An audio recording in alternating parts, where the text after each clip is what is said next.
Eu quero ler com vocês hoje a primeira epístola do apóstolo Pedro. Primeira epístola do apóstolo Pedro, capítulo 1, versículo 13 ao versículo 23 e o versículo 1 e 2 do capítulo 2, tá? Eu queria ler esses versos da Bíblia Sagrada para que a gente pudesse estar nos dirigindo para assentar-se à mesa com o Senhor desta noite.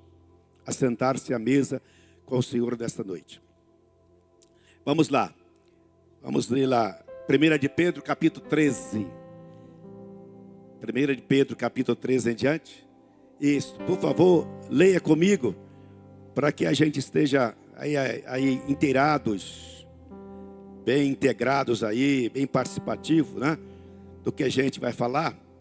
Porque tem que falar, o que falar a gente tem que conferir com a Bíblia, se nós estamos falando dentro da Bíblia ou fora da Bíblia. Então, vocês precisam estar lendo o que o pregador vai falar. Vamos lá, leiam comigo então. Portanto, esteja com a mente preparada, pronta para agir. Estejam alertas e coloque toda a esperança na graça que lhe será dada quando Jesus Cristo for revelado. Como filhos obedientes, não se deixe amoldar pelos maus desejos de outrora, quando viviam na ignorância. Mas assim como é santo aquele que os chamou, sejam santos vocês também em tudo o que fizerem. Pois está escrito, sejam santos porque eu sou santo. Uma vez que vocês chamam Pai aquele que julga imparcialmente as obras de cada um, portem-se com temor durante a jornada terrena de vocês. Pois vocês sabem que não foi por meio de coisas perecíveis, como prata ou ouro, que vocês foram redimidos da sua maneira vazia de viver, transmitida por seus antepassados, mas pelo precioso sangue de Cristo, como de um cordeiro sem mancha e sem defeito, conhecido antes da criação do mundo, revelado nesses últimos tempos em favor de vocês. Por meio dele vocês creem em Deus, que o ressuscitou dentre os mortos e o glorificou, de modo que a fé e a esperança de vocês estão em Deus. Agora que vocês purificaram a sua vida pela obediência à verdade, visando ao amor fraternal e sincero, amem sinceramente uns aos outros de todo o coração. Vocês foram regenerados, não de uma semente perecível, mas imperecível, por meio da palavra de Deus, viva e permanente. Pois toda a humanidade é como a relva, e toda a sua glória é como a flor da relva. Relva murcha e cai a sua flor, mas a palavra do Senhor permanece para sempre. Essa é a palavra que lhes foi anunciada. Portanto, livrem-se de toda maldade, de todo engano, hipocrisia, inveja e toda espécie de maledicência. Como crianças recém-nascidas, desejem de coração leite espiritual puro, para que por meio dele cresçam para a salvação, agora que provaram que o Senhor é bom. Amém? Esse é o texto da carta pastoral de Pedro, escrevendo à igreja que se encontrava dispersa na cidade do Ponto, da Galácia, e na Capadócia, na província da Ásia, e na Bitínia, né? Então é a carta que Pedro escreve, destinando a esses irmãos.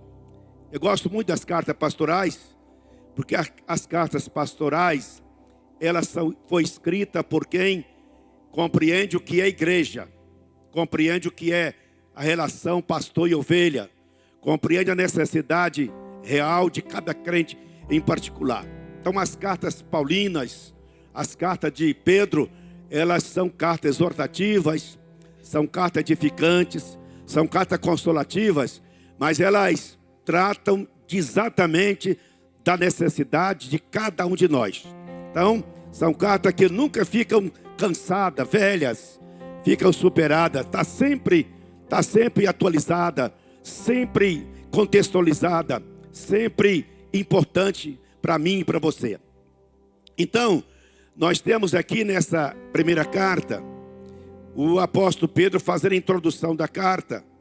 Ele fala assim no versículo 1: aos eleitos de Deus, peregrinos, dispersos no Ponto, na Galácia, na Capadócia, na província da Ásia e na Bitínia, vírgula, escolhidos de acordo com o pré-conhecimento de Deus Pai, pela obra santificadora do Espírito, para a obediência a Jesus Cristo e a aspersão do seu sangue. Então o Pedro começa a carta fazendo aqui já algumas colocações de pontos importantes na relação de Deus conosco, de Deus com a igreja, de Deus com cada um de nós. Então Pedro apresenta a carta aos eleitos de Deus. Apresenta a carta aos escolhidos de acordo com o pré-conhecimento de Deus Pai. E ele apresenta a razão porque ele está dizendo isso. E aos eleitos, aos escolhidos, objetivando o quê? Objetivando a santificação pelo Espírito. A santificação pelo Espírito. E ele fala dessa santificação para que resulte na obediência à pessoa de Jesus Cristo. E ele fala ainda que essa obediência, essa santificação, essa eleição e esta escolha é fundamentada na aspersão do sangue de Jesus derramado por nós na cruz do Calvário.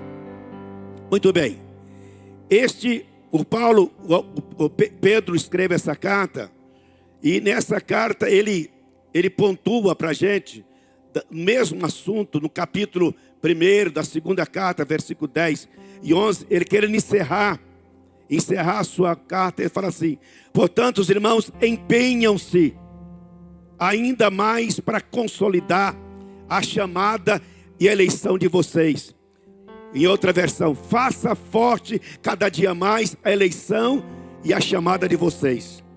Na versão viva, nós temos uma mudançazinha do linguajar, mas ela diz o seguinte: portanto, meus queridos irmãos, trabalhe com ardor para provar que vocês estão realmente entre aqueles que Deus chamou e escolheu.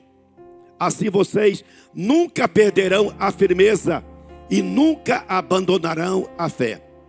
E o apóstolo Pedro, ele mostra para a gente que esse empenhar, esse fazer forte cada vez mais, esse acrescentar ou fazer poderosa a nossa chamada e nossa escolha, ele faz isso baseado numa expressão que ele fala no capítulo 1 de Pedro, onde ele fala sobre acrescentando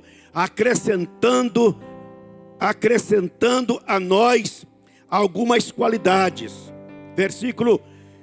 Do capítulo 1, versículo 3 em diante, ele fala assim, 2 Pedro, ele diz o seguinte: olha, seu divino poder nos deu tudo de que necessitamos para a vida e para a piedade, por meio do pleno conhecimento daquele que nos chamou para a sua própria glória e virtude. Dessa maneira, ele nos deu as suas grandiosas, preciosas promessas, para que por elas se tornássemos participantes da natureza divina e fugíssemos da corrupção que há no mundo causada pela cobiça.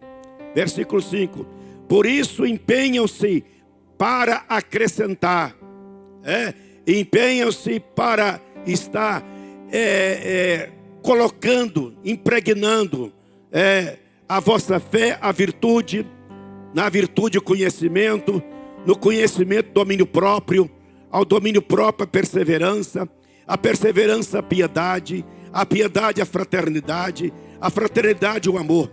Porque se essas qualidades existirem e estiver crescendo em suas vidas, elas impedirão que vocês no pleno conhecimento do nosso Senhor Jesus Cristo, seja inoperante e improdutivos. Então, o segredo, o apóstolo Pedro está exortando a igreja nesse sentido, da igreja está empenhando e está esforçando para consolidar a eleição e a nossa chamada, né? Fazer forte em nós esta chamada e esta eleição. Qual que é os meios que o apóstolo apresenta? Acrescentando a fé, as qualidades espirituais, as qualidades do Espírito de Deus, as qualidades inerentes à natureza divina, né? Para que isso? Para que nós pudéssemos, diante disso, nos evidenciar o verdadeiro caráter cristão, né? Fazendo mais forte, mais real, mais presente a nossa coparticipação na natureza de Deus, né? Em Efésios 1:11 fala assim: nele, em Jesus, nós também fomos escolhidos, tendo sido predestinados conforme o plano daquele que faz todas as coisas segundo o propósito de Deus. Então a gente, quando lê essa introdução à carta de Pedro, a gente queira ou não queira, a gente é convidado, a gente é exortado, a gente é conscientizado da importância da gente não acomodar, não conformar na vida espiritual. Há um convite para a gente crescer, a gente desenvolver, a gente melhorar, a gente crescer cada dia mais. E esta é a proposta da carta. Aí, no texto que nós lemos, no capítulo 1, versículo 13 em diante, o apóstolo faz algumas colocações que é de vital importância para a gente, como crente, particularmente observar. Ele começa da seguinte forma: ele começa fazendo considerações que nós devíamos observar. A primeira coisa que ele fala, portanto, esteja com a mente preparada, pronta para agir. Esta é a primeira informação. Estejam com as suas mentes preparadas, pronto para agir. A segunda observação foi: estejam alertas e coloque toda a esperança na graça que lhe será dada quando Jesus Cristo for revelado. Então ele faz duas observações interessantes para nós. Primeiro, mente preparada, prontas para agir. Pedro, quando escreve isso, ele está pensando em mentes renovadas pelo Espírito Santo. Ele está pensando em mentes controladas pelo Espírito Santo. Ele está pensando em mente disciplinada, mente protegida pelo Espírito Santo. Ele está condenando, está aqui refutando qualquer mente dispersa, mente volúvel, mente cauterizada, mente confusa, mente vacilante. Então ele está convidando nós a termos mente firmes e pronta, sempre pronta para dar a razão da nossa fé e da nossa esperança. Mente pronta sempre para refutar toda e qualquer insinuação ou mensagem que não confere com o Evangelho de Cristo Jesus. Uma mente pronta, revestida de pensamentos bons e verdadeiros, de conhecimento proveniente da revelação do Espírito Santo, a nós que for ministrada pelo poder de Deus, através dos santos homens de Deus, tipo os nossos apóstolos, dos quais a gente tem a observar que a nossa doutrina, nós vivemos segundo observação das doutrinas apostólicas. Então as doutrinas apostólicas, elas são para nós um exercício diário de convite a gente melhorar e crescer. Aí ele diz sobre: estejam alertas e ponha toda a esperança na graça. Essa observação é tremenda. Estejam alertas e coloque toda esperança na graça. que lhes será revelada em Cristo Jesus. Estejam alertos, estejam prontos. Ponha toda a sua esperança na graça. E o próprio Pedro escreve no versículo 3 assim: bendito seja o Deus e Pai de nosso Senhor Jesus Cristo, conforme a sua grande misericórdia, Ele nos regenerou para uma esperança viva. Uma esperança viva. Ele nos recriou para nós vivermos a excelência, o benefício da grandeza desta esperança viva.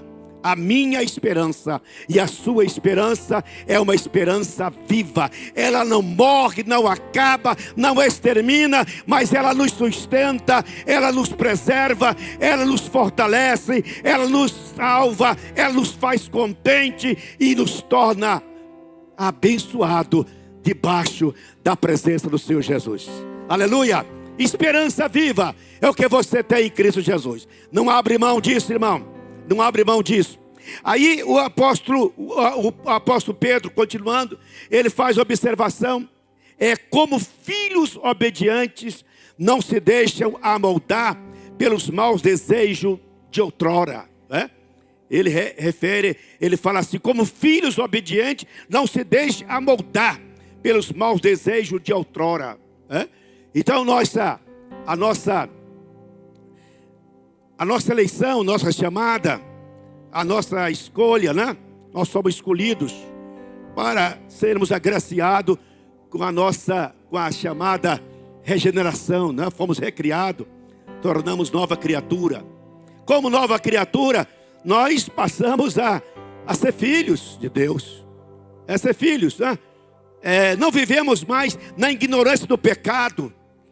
Nós não vivemos mais no padrão do mundo, Nós temos a disposição, a inteligência de fugir dos desejos da mocidade, Nós não somos pessoas que combinam ou que deixam os desejos carnais predominar e dominar nós. Não, nós sabemos pelo Espírito Santo, pela palavra, que quem deve controlar os nossos ímpetos, a nossa natureza carnal, é a natureza de Deus que foi enxertada em nós. É pela essa natureza de Deus enxertada em nós, é que nós temos a inclinação, a tendência de atender tudo aquilo que é espiritual. E se nós queremos ser santo, queremos ser crente, queremos ir para o céu, desejamos orar, amamos a Bíblia, gostamos de cultuar a Deus, de bendizer a Deus, é porque nós temos essa inclinação espiritual colocada em nós pelo Espírito Santo. É a tendência de Deus em nossa natureza. Glória a Jesus. Então se eu desejo orar, se eu desejo cantar, se eu desejo santificar, se eu desejo adorar a Deus, vir à igreja, fazer a sua vontade, pregar a sua palavra, se eu desejo viver para Deus, isso não é vontade da carne, é vontade do Espírito. Foi o Espírito que fez isso na nossa vida. Glória ao Senhor Deus. Por isso eu posso e desejo cada dia mais que esse poder, que essa presença seja real na minha vida e na sua vida. Olha, antes nós éramos filhos da desobediência. Nós éramos filhos da desobediência. Nós andávamos segundo o desejo da nossa carne. Mas agora não. Nós somos filhos de Deus, filhos da obediência. E andamos segundo a vontade do Espírito. Não somos mais ignorantes espirituais. Nós recebemos a revelação do Espírito Santo para entender e para viver aquilo que é vontade de Deus. Ninguém aqui pode dizer: eu não sabia disso, eu não entendia isso. Não foi eu que expliquei, foi o Espírito Santo que te revelou qual que é a vontade de Deus para o seu modo de viver, para o seu modo de ser nessa terra. Glória a Jesus. Agora, sabe por quê? O próprio Paulo, a própria Escritura fala que nós temos a unção de santo. Nós temos a unção de santo. Eu tenho, se você é crente também tem. Todos nós aqui temos a unção de santos. Sabe por quê? A unção de santo. Deus não recebe na sua presença quem não é santo. Deus não fala com quem não é santo. Tudo que é santo deve ter liberdade com Deus. Deus só trata com santo. Mas pastor, como que qual que é a minha condição para Deus tratar de mim? Deus trata com você, Deus te escuta, Deus te vê, Deus te abençoa, Deus cuida da sua vida, Deus te prospera, Deus te salvou. Sabe por quê? Porque você tem a unção dos santos. Amém? Aleluia. Repita para o seu irmão aí: irmão, você tem a unção de santos. Aleluia. Você tem a unção de santo. A unção nossa é tendência de coisa de santo. Aí nós, essa tendência, essa inclinação, essa unção que está em nós, é isso que faz a gente desejar santificar, irmão. Esta unção que leva a gente a santificar a nossa vida. A santificação, ela tem dois aspectos. A santificação, ela tem um aspecto objetivo. O aspecto objetivo é Deus nos vê como santos. Deus nos vê como santo no santo Jesus.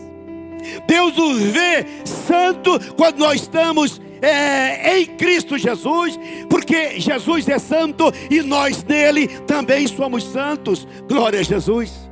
Agora, veja bem, a santificação objetiva é quando Deus vê em nós esta santificação em Jesus. Agora, a santificação objetiva é quando nós contemplamos a santidade de Deus. E quando nós contemplamos a santidade de Deus, nós temos que ter a mesma correspondência da santificação objetiva. Quando eu contemplo a santidade de Deus, eu faço aquilo que o escritor fala assim: assim como é santo aquele que o chamou, sejam também vós santo como ele. Aleluia. Se eu entendo, se eu aceito a unção de santo na minha vida, é porque Deus me credenciou, me qualificou, né? Me referendou santo homem, santa mulher, santo filho, santo servo, santa igreja, santo povo. Logo, pela inteligência espiritual, eu aplico a correspondência. A correspondência é essa: se o Senhor me fez santo, eu quero me santificar para o Senhor cada dia mais, para que agrade o teu nome e seja digno dessa tua santidade. Santifica a sua vida, querido. Santifica a sua vida. Você é santo. Você não combina com coisas profanas. Você não combina com o pecado. Eu sempre gosto de falar o seguinte: sabe qual que é o crente bom? O crente bom, o crente ideal, sabe qual que é? É o crente que não presta mais para pecar. Enquanto você prestar para pecar, você precisa muita coisa ainda para ser um bom crente. O crente ideal é aquele crente que não presta mais para pecar. Porque quando ele peca, o Espírito Santo lhe incomoda. E enquanto ele não conserta, ele não tem paz na sua alma. O crente ideal é aquele que fala uma palavra torpe, tem um pensamento errado, ele fica condenando a si próprio e dobra o joelho e Senhor, perdoa este pensamento mal, essa palavra indevida que eu falei, porque eu quero ser santo no pensamento, santo nas minhas palavras, santo no meu agir, santo em tudo que eu proceder aqui nessa terra. Glória a Jesus. Aleluia. Portanto, esta é ser santo, como é santo, que o apóstolo exorta a nós, é sobre isso. Aí, ele escreve também sobre a nossa paternidade espiritual. Nossa paternidade espiritual.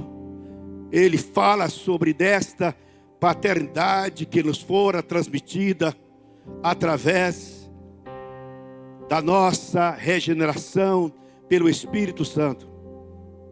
Fomos, portanto, filiados, passamos a ser filiados. Nós temos a paternidade de Deus na vida.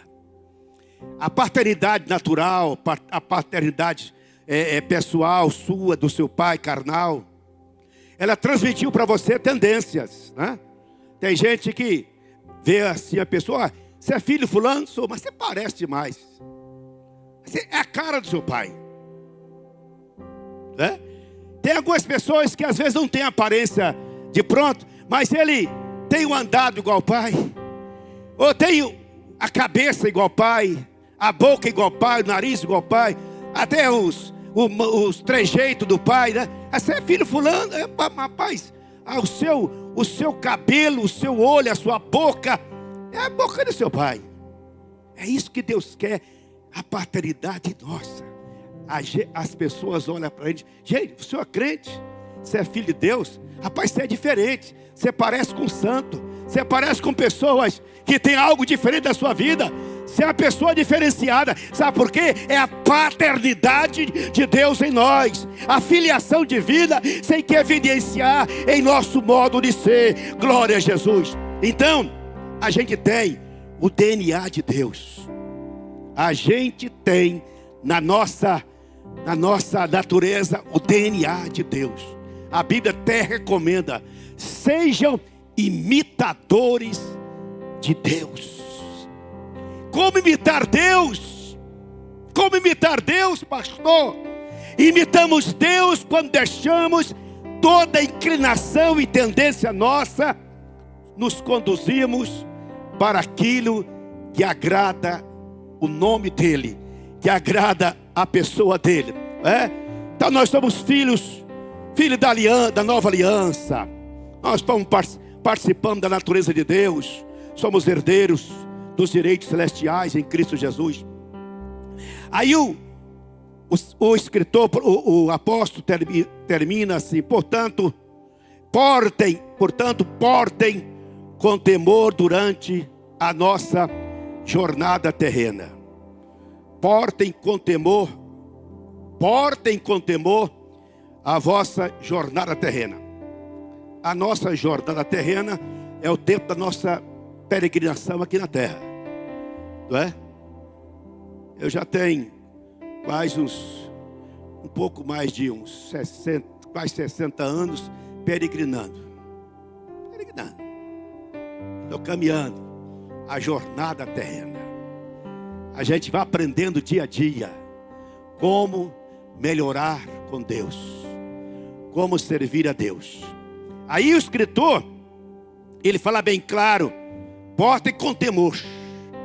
Porte com temor. Irmão, deixa eu falar para você: temer a Deus, só crente, lavado, redimido no sangue de Jesus.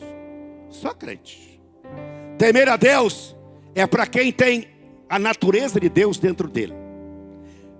Amar a Deus é mais fácil, é mais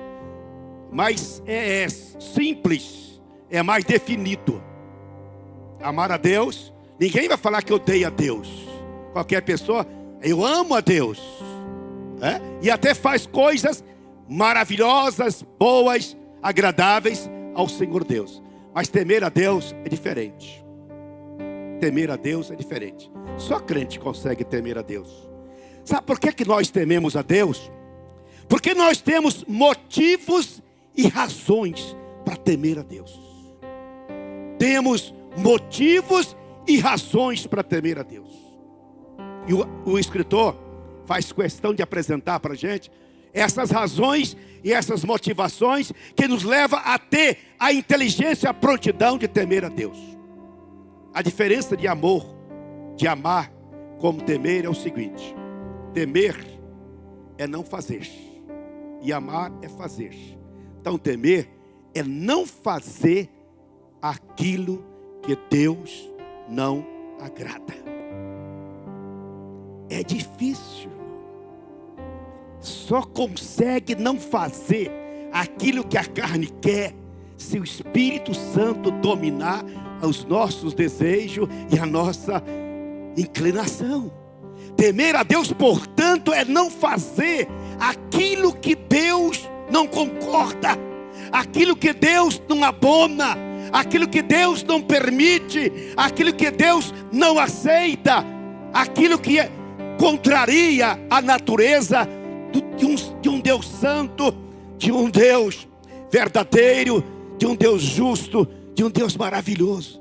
Temer a Deus, portanto, é não fazer. Todas as vezes que eu pratico uma ação, que eu faça alguma coisa contrária àquilo que Deus me ordenou a não fazer, eu cometo o pecado de estar deixando de temer a Deus. Agora, como que eu vou conseguir temer a Deus? Na carne ninguém consegue, irmão. O homem ímpio não consegue esse temor. Nós conseguimos temer a Deus. Sabe por quê? Porque nós temos prova. Nós temos prova. Nós fomos comprovados de que Deus é bom tremendamente para mim e para você. Que Deus é tremendamente bondoso para mim e para você. Que Deus me amou quando eu ainda era um pecador. Que Deus me ajudou quando eu ainda era um perdido. Que Deus foi ao meu encontro quando eu encontrava em densas trevas. Isto é a prova. Eu tenho prova, você tem prova. Que Deus é bom, que Deus é misericordioso, que Deus é tremendamente maravilhoso. Por isso eu tenho razões, eu tenho motivos de temer a Deus, de agradar a Ele todos os dias da minha vida. Glória a Jesus. Aleluia. Temer a Deus, portanto, a gente tem prova do amor insondável de Jesus. Amor insondável de Deus. Ele nos amou primeiro, irmão. Ele nos amou primeiro. Convido a você para ficar de pé. Glória a Jesus. Salmo 25, versículo 28, Salmo 25, fala assim para a gente. Olha, aleluia, Jesus. Aleluia, Jesus. Aleluia, Jesus. Ele fala para nós sobre a nossa compreensão da sua bondade. Versículo 10. Pois os caminhos do Senhor são amor e fidelidade para com os que cumprem os preceitos da sua aliança. Mas o escritor apóstolo, ele faz uma observação também aqui sobre amor fraternal, irmãos. Nós estávamos na lição da escola dominical hoje. Uma igreja, a marca de uma igreja verdadeira é duas marcas: cheia do Espírito Santo e cheia de amor. Romanos 12 fala assim: o amor deve ser sincero, dedique uns aos outros o amor fraternal. Segundo 1 Pedro 4:8, sobretudo amem sinceramente uns aos outros, porque o amor perdoa muitíssimos pecados. Aleluia. Amor fraternal. Amor fraternal. Nós vamos participar da ceia hoje, irmão. A ceia. A ceia é tida como a festa do amor, a festa do ágape. O que não combina na ceia, irmão, é a ausência do amor. O que não combina na ceia, de forma alguma, é indiferença para com o irmão. Sabe?